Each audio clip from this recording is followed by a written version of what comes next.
Hinangaan ni TV host Vice ganda ang sigla at kasigasigan ng celebrity guests na sina Beauty Gonzalez at Chris Bernal sa kanilang kamakailang appearance sa It's Showtime.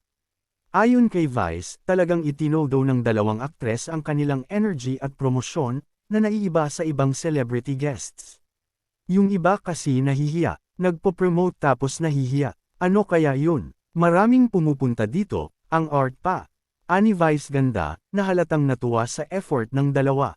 Dagdag pa niya, nakaka-inspire ang pagiging masigla ng mga guest na tulad nila sa kapwa audience at hosts.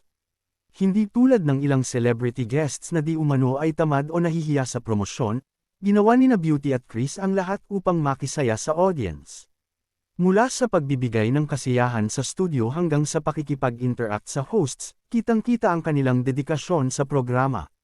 Ayon sa ilang staff ng show, napakahalaga ng energy ng celebrity guest upang maging mas masaya at engaging ang programa. Kaya naman, labis na pinuri ni Vice ang dalawang aktres sa kanilang effort at pagiging handa sa anumang segment. Bukod sa pagiging masigla, binanggit din ni Vice na ang mga ganitong guests ay nakakatulong upang mag-set ng standard para sa ibang celebrity appearances.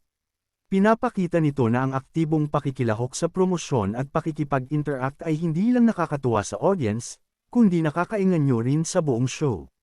Sa huli, ang pagiging bukas at energetic nina Beauty Gonzalez at Chris Bernal ay nagbigay ng positibong halimbawa sa iba pang celebrity guests, at nagpatunay na kahit simpleng appearance sa show, pwede itong maging memorable at masaya para sa lahat.